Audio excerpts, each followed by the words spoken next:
Company के executive director Sandeep Jain हमारे साथ शो में जुड़ रहे हैं, जो बताएंगे कंपनी के आगे के क्या ग्रोथ ट्रेंड्स हैं और जिस तरह से सरकार का फोकस इस सेक्टर पे है विद वेरियस स्कीम्स जो उन्होंने अनाउंस की हैं सपोर्ट करने के लिए एक्सपोर्टर्स को और इवन द डोमेस्टिक प्लेयर्स को, उसका क्या मायने हैं। मिस्टर जैन, गुड आफ्टरनून, बहुत बहुत शुक्रिया हमारे खास पेशकश में जुड़ने के लिए सेक्टर आउटलुक 2022 जैसा कि टॉपिक है। सबसे पहले तो सर मैं आपसे यही जानना चाहूँगी, कितने बुलिश है 2022 के लिए, किस तरीके के ट्रेंड्स इमर्ज होकर आ रहे हैं, क्या 2022 बेहतर ईयर साबित होगा 2021 से?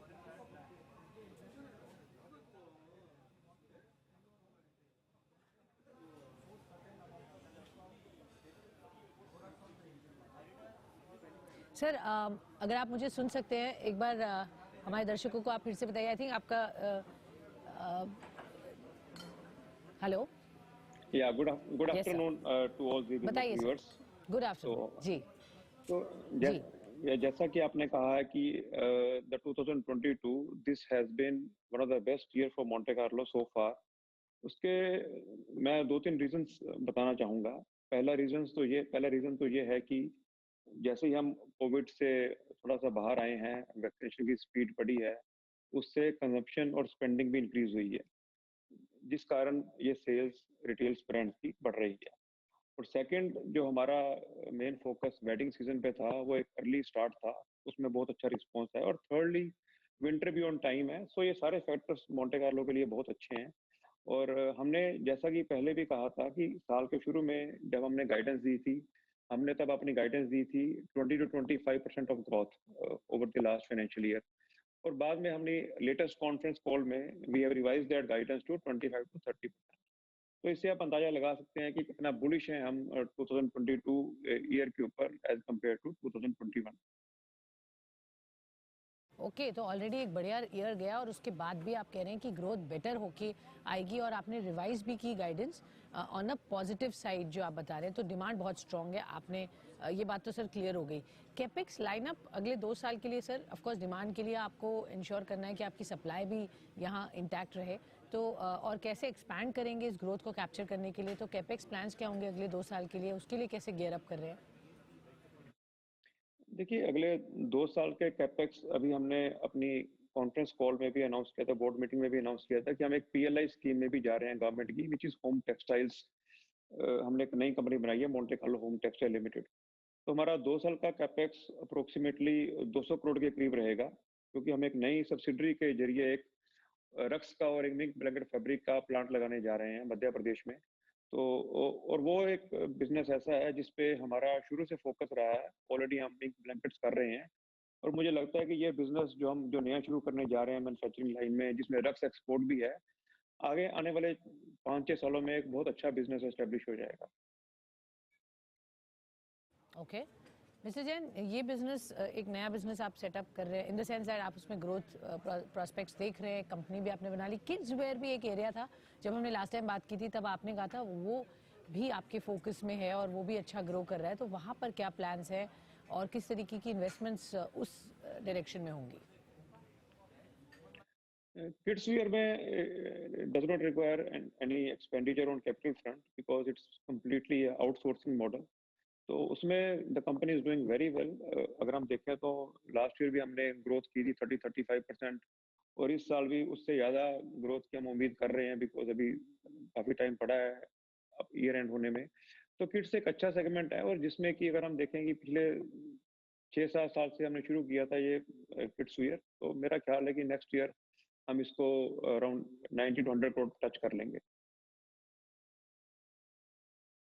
सर आपका ब्रांड और कंपनी ज़्यादातर जानी जाती है वुलन क्लोथिंग के लिए। करेंटली किस तरीके का उसका रेवेन्यू ब्रेकअप है और you know to just diversify and derisk yourself, क्या आप और सेगमेंट्स में भी यू नो ग्रोथ बढ़ाएंगे? क्या प्रोजेक्शंस दिख रहे हैं? थोड़ी सी ट्वीकिंग या रीस्ट्रक्चरिंग ऑफ योर वर्टिकल्स, क्या उसकी ज़रूरत है सर? और उसी के क्या प्रोस्पेक्ट्स हैं आगे, लेट्स से अगले 2-3-4 साल में, सिंस टेक्सटाइल काफ़ी बहुत बड़ी अपॉर्चुनिटी बन के आ रहा है for many players, domestic market के लिए तो साथ साथ में एक्सपोर्ट भी सर?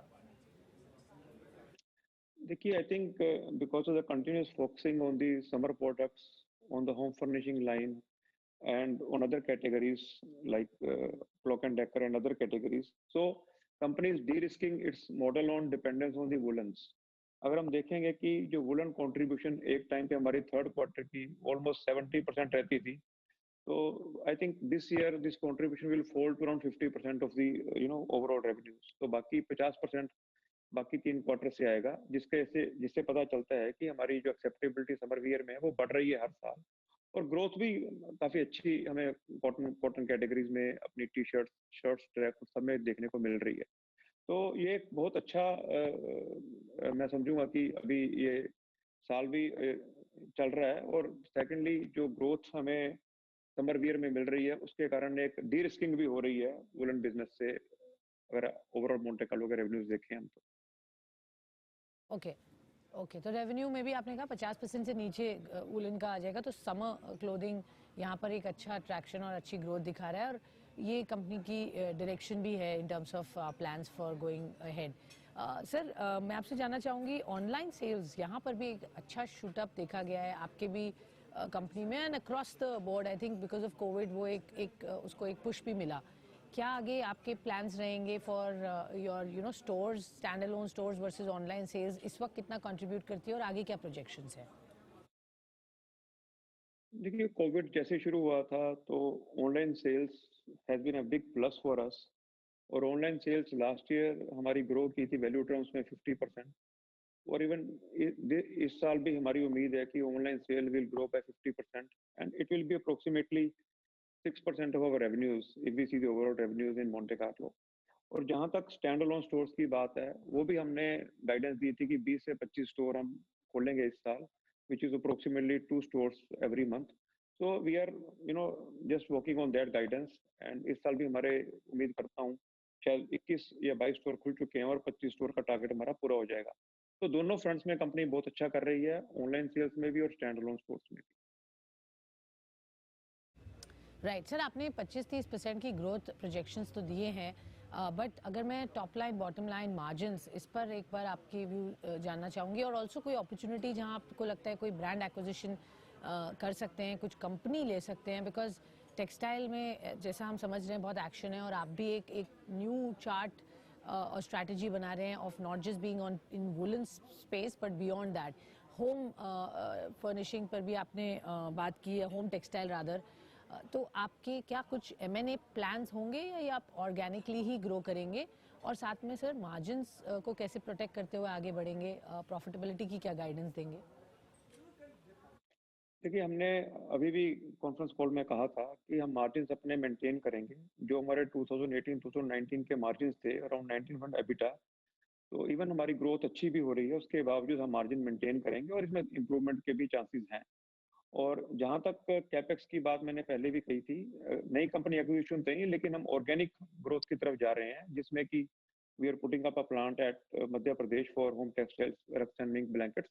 तो उसमें हमारी कैपेक्स रहेगी, और definitely because we are cash rich company and we are sitting on almost 200 crore of funds, so that is not big issue for the company for going forward for expansions.